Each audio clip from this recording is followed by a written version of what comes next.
শুভ সকাল বন্ধুরা, আপনারা কেমন আছেন? আশা করছি আপনারা খুব ভালো আছেন।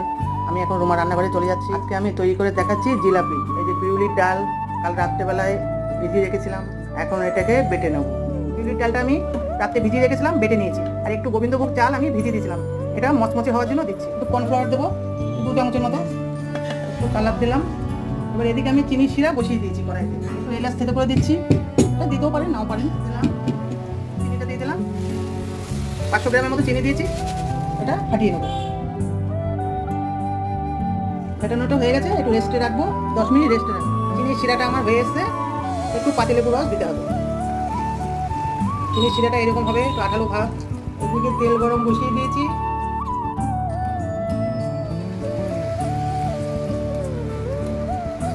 আচ্ছা হয়ে গেছে, এবার রসে দেবো, রসে দিচ্ছি।